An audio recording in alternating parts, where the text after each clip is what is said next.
begin. How to start.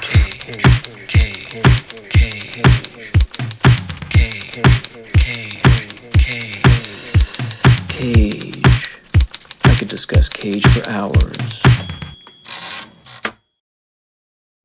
Welcome, everyone. I'm Will O'Loughlin, and I'm here with a Nick Cage expert, Sean Graham. This is very exciting. This is our first episode. We haven't even come up with a name yet, but I'm going to let Sean tell you a little bit about our first movie, and then we'll do some questions and discussion. Sounds good. Hello. Thank you for having me, Will. Nice to see you.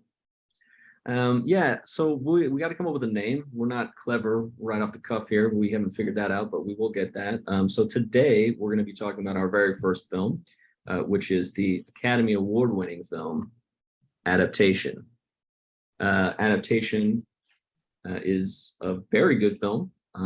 It definitely benefits, I think, from repeat viewings, though I always really loved it. The first time I saw it back in 2002, I want to say it came out, if I remember right, 2002. And so the idea of the movie, the plot of the film, I suppose, is it's not easy to kind of put into like a one-sentence log line, but essentially it's about a struggling screenwriter, a screenwriter who's rather struggling with finishing a script, an adaptation of a sort of book that would be, I think, by most accounts, very difficult to adapt into an exciting screenplay that people want to see. So it's about him kind of struggling to finish this, turn this script in, kind of get on with the project. And along the way, he starts incorporating the himself into the screenplay and the character from the book that he's adapting, as well as the author of that book. He starts kind of incorporating these sort of wild versions of them into this screenplay. I guess that's sort of the plot of the film, essentially. So we talked a little earlier when we were off camera, and there's like 105 movies. And so I think my first question would just be I'm curious why like you would pick this one first. Well, selfishly, I picked it because I had been meaning to rewatch this for a while. I've probably seen it. This is probably my fifth time seeing it, but it had been probably 10 years since I've seen it. And with a new movie of his being out and now just on video on demand, The Unbearable Weight of Massive Talent is Nick Cage's latest film. So when that came out, I loved it, and it sort of got me interested in rewatching some of the like classic Cage films that I hadn't seen in a while. So Adaptation had been on that list for a while, needed to rewatch it. So I got around to it. I have an older Blu-ray that was kind of hard to find for a while that I think came from like Image Entertainment. And it's good, like the picture quality is good and all that, which was nice. I know that there was a newer release put out on Blu-ray by Shout Factory, by one of their sub-labels called Shout Select. Highly recommend that company, by the way, if anybody's interested. But I don't think it had any additional features or anything. That's the one thing that I'm a little sad about with this film. I wish that there were more sort of behind the scenes things. I think part of the fun of the movie is the mystery, but I was kind of excited to rewatch it for that. I just wish that there were more features. So I basically picked it again selfishly just because I hadn't seen it in a long time, and it's always been one of my top at least 10 favorite Nick Cage films easily.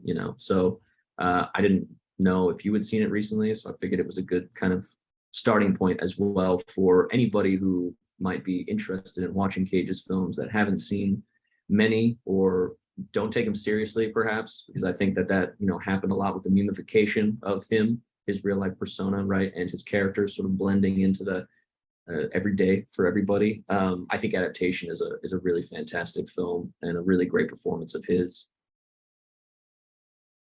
I hadn't seen this since I did in fact see it in the theater.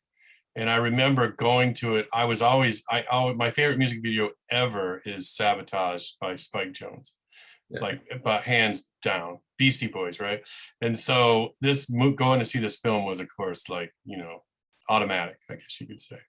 But so the screenplay is written by two Kaufmans, but I don't really know that there are two Kaufmans, and I'm not even sure that there's one Kaufman.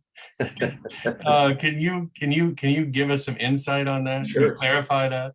So it was written by Charlie and Donald Kaufman. Of course, the reality of the situation is there's only Charlie Kaufman. Donald Kaufman is a figment of his imagination, or it was pretty funny on, like, I think if I remember right, the press tour for the film, they were like Spike Jonze, Charlie Kaufman, and Nick Cage were all very roundabout answering questions about whether Donald was real or not. But it eventually came out that Donald is not real. I sort of see it in the film because Nick Cage plays both Charlie and Donald Kaufman in the film. I sort of see it as, like anybody, right? There's always another part of you, sort of that, angel and devil kind of idea, right? And they're not exactly those extremes, but there's that idea that there is always this other person, or at least this other voice in your head. And so I'm imagining when Charlie was writing the film that because he was actually struggling adapting this book, it sort of took on this crazy, form that you sort of see in the film. And so no, Charlie Kaufman's only one. And I think at the end of the credits, if I remember right, it even says, "Rest in peace, Donald." So yeah. The film is really complex, and there's a story of a movie being made. There's a story of this orchid thievery, which I really like a lot. There's a general sort of friendly competition between brothers, and a ton of sort of blending of real and fictitious. Do you think any of the audience initially couldn't keep it straight or were confused by any of that? I bet that initially seeing it, it's got to be pretty confusing. I thought, though, in a rewatch that they did a really good job at the beginning of the film laying out. They would frequently put the title card on there from like 3 years earlier, 2 years earlier, 3 years later. I thought they did a pretty good job at kind of trying to clarify what time was what and what might be real and what might not be real. I mean, I think, again, it definitely benefits from seeing it again. It's a little confusing, I'm sure, on a first watch. You're kind of like, what is going on? I like to hope, anyway, that when somebody sees a film like this, at some point, you just kind of need to give into it and just go along for the ride, right? And then you can figure it out later. I feel like it's that kind of a movie. Yeah, I agree. The casting's right on. Nick Cage plays, of course, the two brothers, as we talked about, completely different personalities, and they're often together in the same scene. And I not for a moment did I have any sort of disbelief about it. It seems totally natural, even though it's a little unusual. Charles is sort of this sweaty, awkward mess and growing more and more desperate as the film progresses. And then Donald is always cool. He's a cool cat. And he also has the amazing ability to appear at the most inopportune times. Do you think that this is the height of sort of Cage's powers? Yeah, I mean, in a lot of ways, I think it was probably, to me, it seems like one of the most challenging performances he's had to give, because he is these two completely different characters, right? These two brothers. He looks great. I mean, he doesn't look good in the film, but that's, on purpose. And it's such a fantastic, uncomfortable performance, right? As Charles. And then Donald, he's like having a good time, and you get a little bit more of that sort of fun-loving Nick Cage from a lot of the 90s films that probably a lot of us, like or grew up watching or whatever. I remember seeing an interview with him around the time that it came out, and I can't remember, but I feel like he said something to the effect of, when he would show up on set in the morning of, he basically, depending on how he woke up that day, he would kind of tell them, well, I woke up in a bad mood. Let's start with Charlie today. Or I woke up in a great mood. Let's do a Donald scene first, And I thought that was really interesting to kind of, you're really in this character and you're just kind of going for it. And he, I know he also interviewed Charlie Kaufman a lot, and they would go to dinner and stuff, and he would try to do like, just kind of get an idea of who he was, so he could kind of incorporate that into his performance a little bit. And if I remember right, he said he would promise to destroy the tapes, because he taped all of his interviews with Kaufman, and he was like, I think Charlie Kaufman was like, yeah, I'll do this, but only if you promise to get rid of the evidence, kind of a thing. So I think it must have been challenging for him, and I do think that it's one of, if not maybe his best performance, for sure. How is the character of Donald used to move Charlie's journey forward? That's a good question. I would say, he like Charlie is a real mess, right? And he's so nervous about everything and very uncomfortable with himself and just with people. Donald's the opposite. And I feel like because Donald starts writing a sort of a more popular screenplay, right? He starts like he's basically the complete opposite. So when he's writing this script that's going to be, you know, something that he could probably sell for a lot of money, that will make a lot of money. It's not necessarily what people would consider art. I think though that when he's like going through his journey, Donald, that it really kind of stringing along Charlie, it really benefits Charlie because he's sort of pushed to be uncomfortable in a story way that he wouldn't normally, you know, take himself on, right? And I think the film is interesting for so many reasons, but one of the things that happens obviously is the screenplay, the movie that you're watching as an audience member, it does turn into, it's like a Charlie film for a long, long, long time. And then it sort of blends in a couple elements and completely shifts towards the last 20 minutes of the film, which is funny for a lot of different reasons, into what more of what Donald's writing, right? What Donald's kind of telling him to write. There's like car chases, you know, there's a lot more sex, you know, more like intrigue, right? More of like a thriller kind of a action mystery vibe at the end of the film, which in the one of those screenwriting things that Charlie goes to, he goes out to dinner with Brian Cox, who plays McGee, the sort of like screenwriting guru, and he tells him when they're kind of having a drink, like basically, you can do whatever you want for the first 3/4 of the film, but if you can hook the audience with a great ending, you've got them, you know, like you'll be all right. You'll make it worthwhile at the end. And I feel like Adaptation kind of plays on that, the movie itself, right at the end. It's like, it's a bit odd for a long time, but then it sort of turns into a more traditional, you know, movie for the last 20 minutes. Yeah, I totally agree, right? The element, we're going to talk a little bit about that coming up, but do you think that Charlie's continuing struggles with writing this screenplay is a sort of realistic portrayal? Yeah, I think so. You know, I'm not a great writer by any means, but I've definitely tried to write things and have written a few things, you know, short stories, scripts, whatever, and it's very difficult. And I definitely can relate personally to, I think anybody can who's ever had to write a paper or anything, just like when you sit down at a blank sheet of paper or now on your computer, whatever, just a blank slate, right? It's tough to get started sometimes. That motivation and his thought process is so funny when he's like, I need to start this. Oh, but you know what? Coffee would be good. Coffee and a muffin would be good, you know? Oh, but I should reward myself. I should write something first and then I can reward myself with coffee and a muffin. And I love that because I think that everybody kind of goes through that, even if it's not with writing. I think just general motivation, right? Whether you're at work or anything, I think people can probably relate to that idea, you know? So for writing a script, I think it's probably one of the better examples of, you know, struggling with writing a story for sure. It's up there with Barton Fink.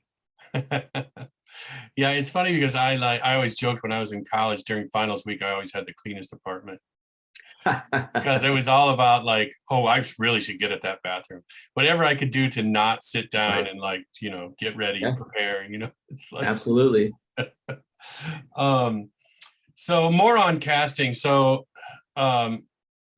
Streep is New York slick and Cooper is a Florida hick. How do you think they got romantically involved together? Yeah, it's weird. The movie doesn't really dive into that exactly, you know, the how, other than it seems like Streep is sort of, she's obviously longing for something that she doesn't have, looking for, I think, an adventure in a way, and makes sense. I think that Cooper would be kind of interested and attracted to. I sort of like that it's never really explained, other than later in the film when you find out they're extracting, you know, that drug from the orchid to like use like as cocaine. They're like, you know, sniffing it off the table. Sort of like an escape for her, right? And for him, I think it's sort of like, maybe this is the best I'm ever gonna do, you know, some fancy New Yorker writer. So I don't know, opposites attract, right? Yeah, I mean, I think so, right? Yeah, and they're great in the movie. I mean, I think the casting is really fantastic. Obviously, you know, everybody loves Meryl Streep. I think she's really good in this movie. It's kind of an adventurous role and a really great performance by her. Chris Cooper is the one who won the Academy Award for Best Supporting Actor for this film. I think it was the only thing that the movie won anything for that year. But he's fantastic in the movie. I believe he was probably coming off of, I'm not sure exactly, but he was in American Beauty a couple of years before that. That kind of really put him on the map, and he had been around for a while, acting in a lot of things. And he's so natural, right? As John LaRoche, right? I think is his character's name. Yeah, he's so good as that character. And it's funny because you kind of, I was thinking when we were watching it, like even if somebody had sort of straight adapted Susan Orlean's book, I think that this character, John LaRoche, would have been pretty interesting to make into, some kind of a story anyway, because he's an interesting character for sure. And Chris Cooper did a lot of great work in the film. Yeah, I thought so too. I love those scenes with him. Yeah. With him in it. They're just very mesmerizing. He's so interesting. So interesting. And kind of unpredictable and very boastful of himself. Oh my God. Yeah, you're right. Oh, he's talking about his wife. He starts that porn site. He's he's like an entrepreneur, Yeah, Very exactly. So here's an odd one. So there are 3 moments of jerking off and 2 car crashes, horrific car crashes, I might add. Yeah. Are they in any way similar? I guess the jerking off scenes are all similar in that they are, well, 2 of them are interrupted by Donald, your favorite, of course, walking in on Charlie at inopportune times, but they're all fantasies that Charlie's having, right? So the first one is the girl that, one of them is Susan Orlean. That's the last one. One of them is the first one is the waitress, right? Yeah. And the second one is the agent. Yeah. There was, so I don't know. They're just all kind of fantasies of what he wishes he could have. I don't really know that they're in the film for any other reason than comedic sort of reasons, right? Yeah. I don't know. Do you agree, or do you think that they're? No, I think it's a great vehicle for to be interrupted. And we start to think, oh, look at what's going on here. It's happening. And then you're oh, they did get together. And you're like, no, well, not exactly. Yeah. I think the first one is the one that really makes you think that, because he's at that diner, right? And then it's so almost believable, the first one for sure. And then it's interrupted and it's very funny. I think that the 2 that happen after that aren't necessary for me anyway as believable, but yeah, they're so funny, man. And you're right, the car crashes are brutal. It's surprising because it feels generally like it's kind of a wacky comedy in most, in the most traditional sense, sort of, or the most untraditional sense rather.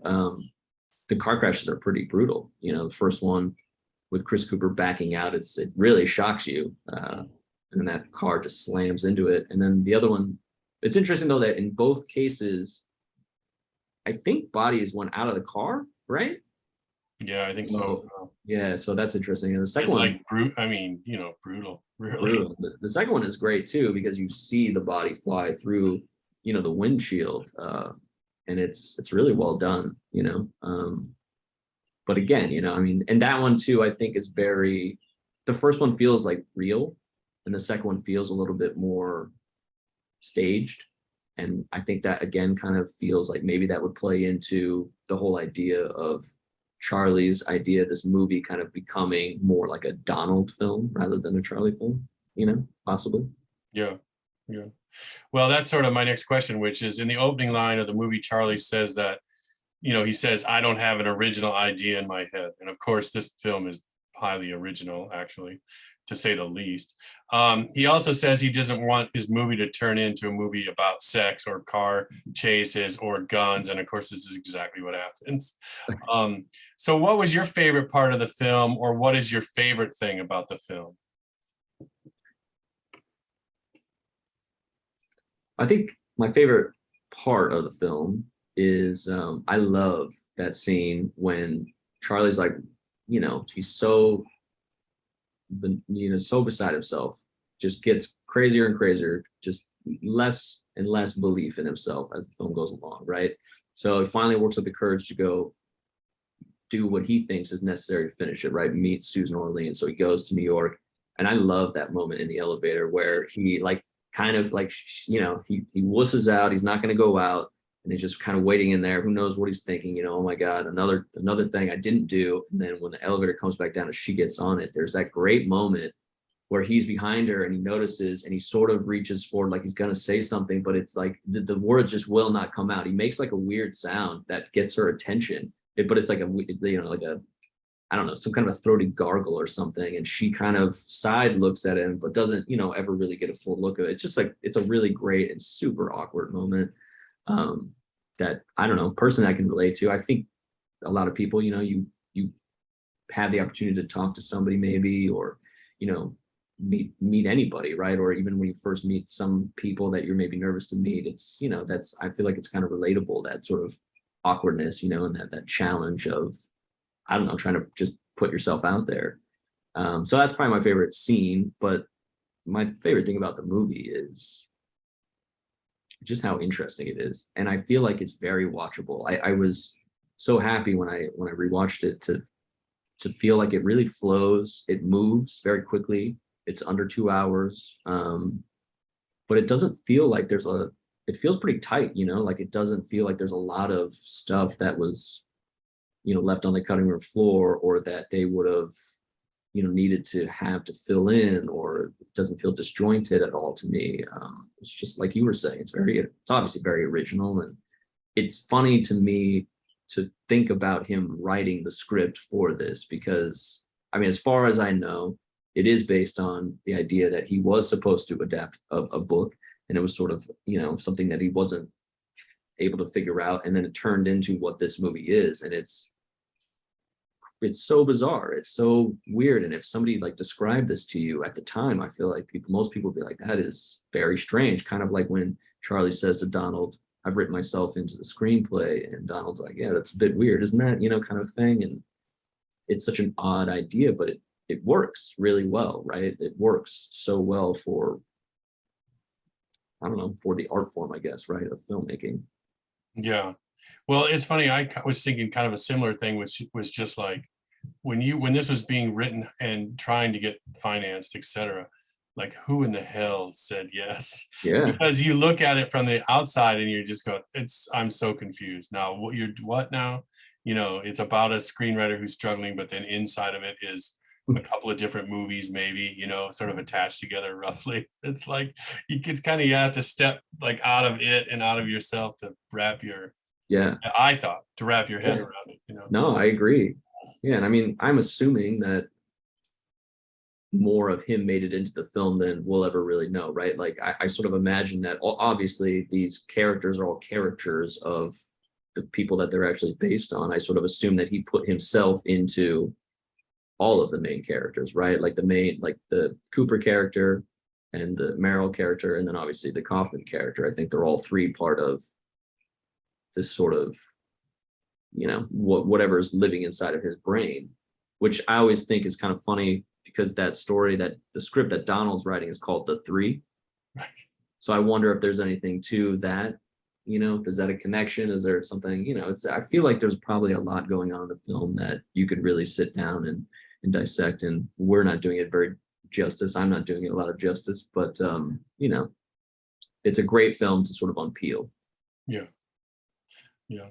So just a couple left, and we've already kind of touched on this, but why is this film important in the filmography of Nicolas Cage? It's important because it was the last movie he was nominated for an Academy Award for, I think, which is surprising to me personally. I mean, it's important because I think it was really, like I think that your question about, is this the height of his sort of powers as an actor, you know, it's pointed, and I think it kind of was. He sort of had built a really interesting career from the early 80s, and at this point, he could sort of do anything he wanted to do.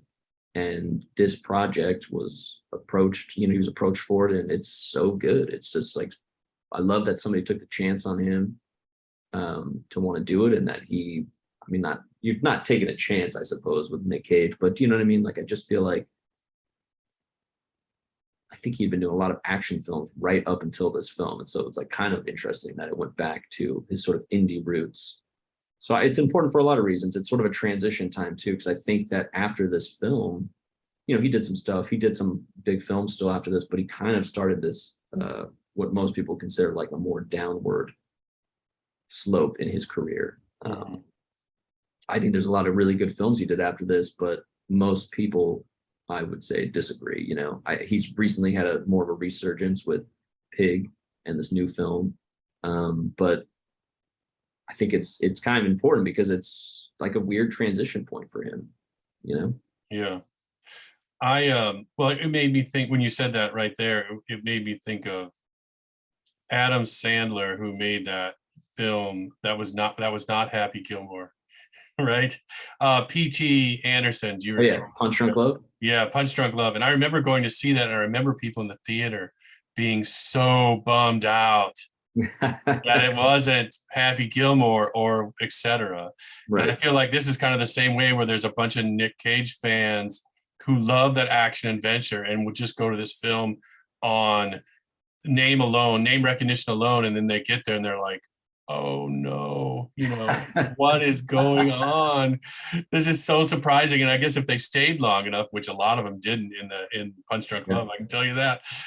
If they stayed long enough, they would get rewarded at the end with some, some action, some adventure, some gunplay, some automobile crashes, some sex, all the things that Donald has in his film, No, absolutely. And yeah, I mean, that's funny to think about, because you're right. Like, the stuff that Cage did that I would definitely think made him really popular, right? Like Face Off, Con Air, The Rock, Gone in 60 Seconds was before this, right? All these huge, Jerry Bruckheimer produced kinds of projects are very much like a Donald Kaufman story. And it's funny. I don't remember the audience well enough in the screening that I saw to know if a lot of people walked out or not, but I would be curious to know, probably brought some more butts into the seats, but yeah, I bet a lot of them were not very pleased with what this was. And, I'd be curious too, to like, if there was a poll done of all his films, like where this would rank on it for like the average person, right? Like, obviously I think cinephiles probably love this movie. A lot of my friends who love films really love this, but I don't know, like I also feel like a lot of people I know, like me, love The Rock, or Face Off and Con Air. It's like, so I'd be curious to see where they all sort of net out. All right, so we're closing it up, and I guess the next question is, what's the next film? Yeah, so I have a couple of thoughts. I'm thinking we're gonna stick with. So I've been wanting to rewatch some of the ones that he loves that I haven't seen in a while. So there was just recently a new Blu-ray release of a movie that he loves, one of his favorites, and I haven't seen it in quite some time. So I think the next one should be and will be Vampire's Kiss. Excellent. Have you seen it? I'm not sure. Well, I think, but I'm going to now. Yeah. So Vampire's Kiss is just to give a quick thing about it is sort of most people haven't seen it. And I believe that if you know anything about it, or if you recognize anything about it once you watch it, there's this one scene that's kind of used in this very famous or infamous Nick Cage is losing his shit YouTube clip. If you've never seen that, have you seen that? No, I need to go see that too. I'll put both of them on the list. It's pretty fun, dude, and we could talk about that too. But all right, yeah. All right, that's great. Well, this is awesome. This is our first episode, and we're hopefully there's many more. And I'm Will, and I have my resident expert Sean Graham here. Hello, thank you, and thanks everyone for watching, and we'll see you again. Yep, see you next time. To begin, how to start.